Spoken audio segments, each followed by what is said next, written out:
ಜಮಖಂಡಿ ತಾಲೂಕಿನಲ್ಲಿ ಕೃಷ್ಣಾ ನದಿ ನೀರಿನ ಸಮಸ್ಯೆ ದಿನೇ ದಿನೇ ತೀವ್ರವಾಗುತ್ತಿದ್ದು ರೈತರು ಸಂಕಷ್ಟಕ್ಕೆ ಸಿಲುಕಿದ್ದಾರೆ. ತಾಲೂಕು ಆಡಳಿತ ಹಾಗೂ ಸರ್ಕಾರದ ವಿರುದ್ಧ ರೈತ ಮುಖಂಡರು ಆಕ್ರೋಶ ವ್ಯಕ್ತಪಡಿಸಿದ್ದಾರೆ. ಈ ಕುರಿತ ವರದಿ ಇಲ್ಲಿದೆ ನೋಡಿ. ಪ್ರತಿ ವರ್ಷ ಕೃಷ್ಣಾ ನದಿಯ ನೀರಿನ ಮಟ್ಟ ಕುಸಿಯುತ್ತಿದ್ದು ಜಮಖಂಡಿ ಭಾಗದ ರೈತರು ಕೃಷಿ ಚಟುವಟಿಕೆ ನಡೆಸಲು ಪರದಾಡುವ ಸ್ಥಿತಿ ನಿರ್ಮಾಣವಾಗಿದೆ. ನೀರಿನ ಕೊರತೆಯಿಂದ ಬೆಳೆಗಳು ಒಣಗುತ್ತಿದ್ದು ರೈತರ ಬದುಕು ಸಂಕಷ್ಟಕ್ಕೆ ಸಿಲುಕಿದೆ. ಈ ಕುರಿತು ಹಲವು ಬಾರಿ ಅಧಿಕಾರಿಗಳಿಗೆ ಮನವಿ ಸಲ್ಲಿಸಿದರೂ ಯಾವುದೇ ಸ್ಪಂದನೆ ಸಿಕ್ಕಿಲ್ಲ ಎಂದು ರೈತ ಮುಖಂಡರು ಆರೋಪಿಸಿದರು. ತಾಲೂಕು ಆಡಳಿತ ಸಂಪೂರ್ಣ ನಿರ್ಲಕ್ಷ್ಯ ವಹಿಸಿದೆ ಎಂದು ರೈತರು ಆಕ್ರೋಶ ಹೊರಹಾಕಿದರು.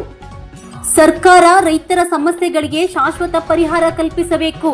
ನೀರಾವರಿ ಬೆಲೆ ಪರಿಹಾರ ಹಾಗೂ ಬೆಂಬಲ ಬೆಲೆ ವಿಚಾರದಲ್ಲಿ ಅಧಿಕಾರಿಗಳು ನಿರ್ಲಕ್ಷ್ಯ ತೋರಿಸುತ್ತಿದ್ದಾರೆ ಎಂದು ರೈತ ಸಂಘಟನೆಗಳ ಮುಖಂಡರು ಮಾಧ್ಯಮಗಳ ಮುಂದೆ ಅಸಮಾಧಾನ ವ್ಯಕ್ತಪಡಿಸಿದರು. ಪ್ರತಿ ವರ್ಷ ಇದೇ ಸಮಸ್ಯೆ ಎದುರಾದರೂ ಸರ್ಕಾರದಿಂದ ಯಾವುದೇ ಸ್ಪಷ್ಟ ಕ್ರಮ ಕೈಗೊಳ್ಳಲಾಗುತ್ತಿಲ್ಲ. ರೈತರ ಬದುಕು ಉಳಿಸಬೇಕಾದರೆ ತಕ್ಷಣವೇ ಸಮಸ್ಯೆಗಳಿಗೆ ಸ್ಪಂದಿಸಬೇಕು ಎಂದು ಆಗ್ರಹಿಸಿದರು. ಈ ಸಂದರ್ಭದಲ್ಲಿ ದರೆಪ್ಪ ದಾನಗೌಡ, ರಾಜು ನದಾಪ್, ಸುರೇಶ್ ಅಂಚಿನಾಳ, ಗುಂಡುಸಾಬ, ವನವಾಡ, ಸದಾಶಿವ, ಕಲೋತಿ, ಶ್ರೀಶೈಲ್, ಗುಮಾರ, ಮಲ್ಲು, ಕೆಂಪಣ್ಣವರ, ಸಿದ್ದು, ಬಣಜನವರ, ಮಹೇಶ್ ದೇಶಪಾಂಡೆ, ಸಿದ್ದನಗೌಡ ಪಾಟೀಲ ಹಾಗೂ ಮಾದೇವ ಮೂಡಲಗಿ ಸೇರಿದಂತೆ ಹಲವು ರೈತ ಮುಖಂಡರು ಉಪಸ್ಥಿತರಿದ್ದರು. ಬೇಡಿಕೆ ಈಡೇರದಿದ್ದರೆ ಮುಂದಿನ ದಿನಗಳಲ್ಲಿ ಹೋರಾಟ ತೀವ್ರಗೊಳಿಸುವ ಎಚ್ಚರಿಕೆಯನ್ನು ರೈತ ಸಂಘಟನೆಗಳು ನೀಡಿದರು. ಒಟ್ಟಿನಲ್ಲಿ ಕೃಷ್ಣಾ ನದಿ ನೀರಿನ ಸಮಸ್ಯೆ ಜಮಖಂಡಿ ಭಾಗದ ರೈತರ ಬದುಕಿನ ಮೇಲೆ ಗಂಭೀರ ಪರಿಣಾಮ ಬೀರಿದ್ದು ಸರ್ಕಾರ ಯಾವ ರೀತಿಯ ಕ್ರಮ ಕೈಗೊಳ್ಳಲಿದೆ ಎಂಬ ಜಮಖಂಡಿ ತಾಲೂಕಿನ ಕೃಷ್ಣಾ ನದಿ ಸಂಪೂರ್ಣವಾಗಿ ಬತ್ತಿ ಹೋದಂತ ಹಿನ್ನೆಲೆಯಲ್ಲಿ ತಾಲೂಕಾ ಆಡಳಿತವನ್ನ ಪ್ರಶ್ನೆ ಮಾಡೋದಕ್ಕೆ ನಾವು ಇವತ್ತೊಂದು ಪ್ರತಿಭಟನೆ ಕರೆ ಕೊಟ್ಟಿದ್ವಿ. ಹಿಂಗಾಗಿ ಎಲ್ಲ ನಮ್ಮ ಜಮಖಂಡಿ ತಾಲೂಕಿನ ಎಲ್ಲ ರೈತ ಮುಖಂಡರು ಸೇರ್ಕೊಂಡು ಇವತ್ತು ತಹಶೀಲ್ದಾರ್ ಆಫೀಸಿಗೆ ಬಂದು ಪ್ರತಿಭಟನೆಯನ್ನ ಮಾಡ್ತಾ ಇದ್ವಿ. ಆ ಒಂದು ಸಂದರ್ಭದಲ್ಲಿ AC ಮೇಡಮ್ ಅವರು ಆಮೇಲೆ ತಹಶೀಲ್ದಾರ್ ಅವರು ಮಾತಾಡಕ್ ಬಂದು ಒಂದು 5 ನಿಮಿಷ ನಮ್ಮ ಸಮಸ್ಯೆಗಳನ್ನ ಕೇಳೋದಕ್ಕೆ ಅವರ ವ್ಯವಧಾನ ಕೂಡ ಇರಲಿಲ್ಲ. ನಮ್ಮ ಪ್ರಶ್ನೆಯನ್ನು ಕೇಳಿದಾಗ ಅವ್ರ ಮತ್ತೆ ಅದೇ ಪ್ರಶ್ನೆ ಕೇಳ್ತೀರಿ ಅಂತ ಹೇಳಿ ಅವ್ರೇನ್ ಸಿಟ್ಟು ಮಾಡ್ಕೊಂಡು ನಮ್ದು ಮೀಟಿಂಗ್ ಐತಿ ಬೇರೆ ಕೆಲಸ ಐತಿ ಅಂತ ಹೇಳಿ ಎದ್ದು ಹೋದ್ರು. ಹಿಂಗಾಗಿ ನಾವು ಏನ್ ಮಾಡಿದ್ವಿಪ್ಪ ಅಂತಂದ್ರ ಇವತ್ತು ಪ್ರತಿಭಟನೆಯನ್ನು ಕೈ ಬಿಟ್ಟು ಉಗ್ರವಾದಂತ ಹೋರಾಟವನ್ನ ನಾಳಿನ ದಿವಸ ಚಿಕ್ಕಪಡಸಲಗಿ ಬ್ಯಾರೇಜ್ ಹತ್ರ ಕೈಗೊಂಡಿದೀವಿ. ಎಲ್ಲ ತಾಲೂಕಿನ ಎಲ್ಲ ರೈತರು ಆ ಒಂದು ಇದರಲ್ಲಿ ಭಾಗವಹಿಸ್ತಾರ. ಉಗ್ರವಾದಂತ ಹೋರಾಟ ನಾಳೆ ನಡೀತೈತಿ. ಯಾಕಂತಂದ್ರ ಬಾಗಲಕೋಟೆ ಜಿಲ್ಲೆ ಬಗ್ಗೆ ಜಮಖಂಡಿ ತಾಲೂಕಿಗೆ ಬಹಳ ಒಂದು ಏನಪ್ಪಾ ನೀರಿಂದ ಅಭಾವ ಐತಿ. ಇವತ್ತು ಪ್ರತಿಯೊಂದು ಏನಪ್ಪಾ ದನ ಕರುಗಳು ಇವತ್ತು ನೀರಿಲ್ದ ಪರಿತಪಿಸುವಂತ ಒಂದು ಪರಿಸ್ಥಿತಿ ಬಂದೈತಿ. 2 ತಿಂಗಳಿಂದ ಈ ಒಂದು ಜಮಖಂಡಿ ತಾಲೂಕು ಕೃಷ್ಣಾ ನದಿ ಒಳಗೆ ನೀರಿಲ್ಲ.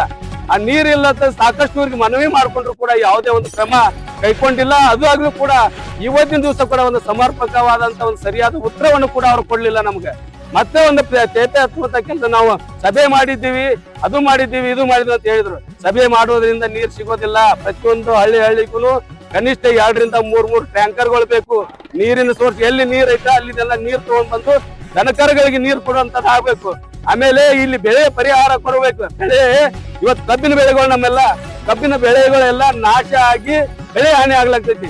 ಅದಕ್ಕೂ ಕೂಡ ಪರಿಹಾರ ಕೊಡುವಂತ ಕೆಲಸ ಸರ್ಕಾರ ಮಾಡ್ಬೇಕು. ಅಲ್ಲಿವರೆಗೆ ಉಗ್ರವಾದಂತ ಹೋರಾಟವನ್ನು ಚಿಕ್ಕಪಡಿಸಲಿ ನಾವು ಹಮ್ಮಿಕೊಂಡಿದ್ದೇವೆ. ದಯವಿಟ್ಟು ಎಲ್ಲ ರೈತ ಮುಖಂಡರು ಎಲ್ಲ ರೈತರು ಹೆಚ್ಚಿನ ಸಂಖ್ಯೆಯಲ್ಲಿ ಭಾಗವಹಿಸಬೇಕು. ಇಲ್ಲಿ ತಾಲೂಕಾ ಅಧಿಕಾರಿಗಳ ಮೇಲೆ ಸರಿಯಾದ ಕ್ರಮ ಆಗುವವರೆಗೂ ಕೂಡ ನಾವು ಬಿಡೋದಿಲ್ಲ. ಆ ಸಭೆಯಲ್ಲಿ DC ಅವರು ಮತ್ತು ಉಸ್ತುವಾರಿ ಮಂತ್ರಿ ಬಂದ್ರೆ ಮಾತ್ರ ಆ ಪ್ರತಿಭಟನೆಗೆ ಒಂದು ಸರಿಯಾದ ಉತ್ತರ ಕೊಟ್ರೆ ಮಾತ್ರ ನಾವು ಪ್ರತಿಭಟನೆಯನ್ನು ಹಿಂತಕ್ಕೊಳ್ತೀವಿ. ಇಲ್ಲ ಅಂತಂದ್ರೆ ಆ ಪ್ರತಿಭಟನೆಯನ್ನು ಕೂಡ ನಾವು ಹಿಂತಕ್ಕೊಳ್ಳೋದಿಲ್ಲ. ಉಗ್ರವಾದಂತ ಹೋರಾಟವನ್ನು ಮಾಡ್ತೀವಿ. ಕರ್ನಾಟಕ ರಾಜ್ಯ ರೈತ ಸಂಘಕ್ಕೆ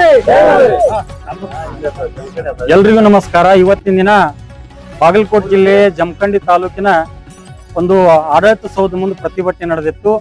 ಕಾರಣ ಏನಂತ ಹೇಳಿತಂದ್ರ ಬೇಸಿಗೆ ದಿನ ನೀರಿಲ್ಲ, ನೀರಿಗಾಗಿ ಹೋರಾಟ ಮತ್ತು ಬಾಕಿ ಕಬ್ಬಿನ ಬಿಲ್ಲಿಗಾಗಿ ಹೋರಾಟ ನಡೆದಿತ್ತು. ಹೋರಾಟಕ್ಕೆ ಒಂದು ಸೌಜನ್ಯತೆಯಿಂದ ಬಂದ SC ಅವರಾಗ್ಲಿ ತಹಸೀಲ್ದಾರ್ ಅವರಾಗ್ಲಿ ಗೌರವದಿಂದ ಕಾಣೆ ನಮ್ಮ ರೈತರನ್ನ ಒಂದು ಇತ್ಯರ್ಥ ಮಾಡ್ತಾರ ಆಶೆ ಭಾವನೆ ಇಟ್ಕೊಂಡು ಆಡಳಿತ ಸೌಧಕ್ಕೆ ಬಂದಿದ್ದು. ಅದು ಇವತ್ತು ಕಾಣಲಿಲ್ಲ ನಮಗೆ. ಯಾಕಂದ್ರೆ SC ಮೇಡಮ್ ಅವ್ರು ನಾವು ಮಾತಾಡೋದ್ರೊಳಗೆ ಸ್ವಲ್ಪ ಹೆಚ್ಚು ಆಗ್ತಿರ್ತಾವ ರೈತರ ವಿಷಯ. ಡಿಲೇ ಆದ ಕಾರಣ ಅವರು ಸ್ವಲ್ಪ ಏನ್ ತಿಳ್ಕೊಂಡ್ರು ಗೊತ್ತಿಲ್ಲ. ಹಾಗೂ ಮೀಟಿಂಗ್ ಐತೆ ಅಂತ ಹೇಳಿ ಹೋದ್ರು. ಇದನ್ನ ನಮ್ಮ ರೈತರನ್ನ ಬಿಟ್ಟು ಬೇರೆ ಮೀಟಿಂಗ್ ಇದ್ರೆ ನೀವು ಹೋಗ್ರಿ ಅಂತ ಹೇಳಿದ್ವಿ. ಇದಕ್ಕೆ ಒಂದು ತೀರ್ಮಾನಕ್ಕೆ ಬಂದಿವಿ ನಾವು. ನಾಳೆ ದಿನ 26ನೇ ತಾರೀಕ ನಾಳೆ ಸಮಯ 10 ಗಂಟೆಗೆ ಬಿಜಾಪುರ ಮತ್ತು ಜಮಖಂಡಿ ರಸ್ತೆ ಹೆದ್ದಾರಿ ಚಿಕ್ಕಪಡಸಲಗಿ ಬ್ಯಾರೇಜ್ ಮೇಲೆ ಹೋರಾಟ ಮಾಡ್ಬೇಕಂತ ತೀರ್ಮಾನ ಮಾಡಿದ್ವಿ. ಅದು DC ಅವ್ರು ಬರುವವರೆಗೂ ಅದಕ್ಕೆ ಮುಕ್ತವಾಗಿ ಎಲ್ಲಾ ಸಂಘಟನೆದವರಿಗೂ ಮತ್ತು ಶಾಸಕರಿಗೂ ಮತ್ತು ಮಾಜಿ ಶಾಸಕರಿಗೂ ಆಹ್ವಾನ ಕೊಡ್ತೀನಿ. ಯಾಕಂತೇಳಿ ಈ ಭಾಗದ ರೈತರಿಗೆ ಕುಡಿಯುವ ನೀರಿನ ವಿಷಯ ಇಟ್ಕೊಂಡು ಒಂದು ಎಲ್ಲರಿಗೂ ತೊಂದರೆ ನಡೆಯುತ್ತೆ. ಆ ಕಾರಣಕ್ಕಾಗಿ ಮಾಜಿ ಶಾಸಕರು ಬರ್ಬೋದು, ಹಾಲಿ ಶಾಸಕರು ನಮ್ಮ ರೈತರ ಪರವಾಗಿದ್ರೆ ಅವರು ಬರ್ಬೋದು, ಮಾಜಿ ಶಾಸಕರು ಬರ್ಬೋದು, ವಿವಿಧ ಸಂಘ ಸಂಸ್ಥೆಗಳು ಎಲ್ಲರೂ ಬಂದ ಈ ಹೋರಾಟಕ್ಕೆ ಇಡೀ ರೈತ ಸಂಘಟನೆ ನೇತೃತ್ವ ಇರ್ತೈತಿ, ಕೃಷ್ಣಾತೀರ ಹೋರಾಟ ಸಮಿತಿ ನೇತೃತ್ವ ಇರ್ತೈತಿ, ಕಬ್ಬು ಬೆಳೆಗಾರ ಹಿಡ್ಕೊಂಡು ಆದಿಯಾಗಿ ಇಡೀ ರೈತ ಸಮೂಹಕ್ಕೆ ಆಹ್ವಾನ ಕೊಡ್ತೀವಿ. ಮಾಜಿ ಶಾಸಕರು, ಹಾಲಿ ಶಾಸಕರು ರೈತ ಪರವಾಗಿ ನೀವೆಲ್ಲರೂ ನಿಂದ್ರಿ. ಇದು ಹೆದ್ದಾರಿ ಬಂದಿರ್ತೈತಿ. ಜಿಲ್ಲಾಧಿಕಾರಿಗಳು ಇಡೀ ಜಿಲ್ಲೆಯ ರೈತ ಮುಖಂಡರು ಎಲ್ಲರೂ ಕೂಡ ಭಾಗ ಆಗಿರುತ್ತೆ, ಅವ್ರಿಗೆ ಆಹ್ವಾನ ಮಾಡ್ತೀವಿ. ಅದ್ರ ಜೊತೆಗೇನ ಈ ಜಿಲ್ಲಾಧಿಕಾರಿಗಳು ಬರುವವರೆಗೂ ಈ ಹೋರಾಟ ಇರ್ತೈತಿ. AC ಅವರು ಬಂದ ಇನ್ನೇನಾರಿ ನಾವು ಅಲ್ಲಿ ಸಬು ಹೇಳ್ತೀವಿ ಅಂತ ಹೇಳ್ತಾರಿಲ್ಲ. DC ಅವ್ರು ಬರ್ಲಿ, DC ಅವ್ರು ಬಂದ ನಂತರ ನಾವು ಏನ್ ತೀರ್ಮಾನ ತಗೋದು ಅನ್ನೋದು ಅವರ ಉತ್ತರ ಮೇಲೆ ಮುಂದಿನ ಹೋರಾಟ ರೂಪಿಸುವ ಚೇಂಜ್ ಹಾಕೋ. ನಮಸ್ಕಾರ. ನಮಸ್ಕಾರ. ಇವತ್ತು ನಾವು ತಾಲೂಕಾ ಆಡಳಿತಕ್ಕೆ ಧಿಕ್ಕಾರನ್ನ ಕೂಗಬೇಕಾಗ್ತೈತಿ.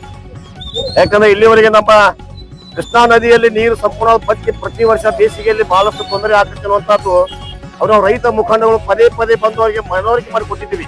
ಯಾವ ರೀತಿಯೂ ಯಾವ ತಿಂಗಳ ನೀರು ಸಂಗ್ರಹಣೆ ಮಾಡಬೇಕು, ರೈತರಿಗೆ ತೊಂದರೆ ಆಗಬಾರ್ದು ದೇಶದಿಂದ. ಆದ್ರೂ ಕೂಡ ಅವರು ಯಾವುದೇ ರೀತಿ ಚಿಂತಕ್ಕೆ ಹೊಂದಿದ್ದು ಕಿಂಚತ್ತು ಕಡೆ ಗಮನ ಹರಿಸದೆ ಇವತ್ತು ರೈತರನ್ನ ಕಷ್ಟಕ್ಕೆ ಸಿಲುಕಿಸಿದ್ದಾರೆ. ಅಂತವರಿಗೆ ನಾವು ಮತ್ತೊಮ್ಮೆ ಮನವಿ ಅರಿಕೆ ಮಾಡಿ ಇವತ್ತು ನಿನ್ನೆ ಒಂದು ನಿರ್ಧಾರನ ಮಾಡಿ ನಾವು ಇವತ್ತು ಈ ಆಫೀಸ್ಗಡೆ ಬಂದು ಅಧಿಕಾರಿಗಳನ್ನ ಏನ್ ಮಾಡಿ ಕೆಲಸ ಅಂತ ಕೇಳಕ್ ಬಂದಾಗ ಇವತ್ತು ಸೌಜನ್ಯಗೆ ಒಂದು ಅವ್ರು ನಮ್ಮ ಜೊತೆಗೆ ಸಹಕಾರ ಕೊಡ್ಲಿಲ್ಲ.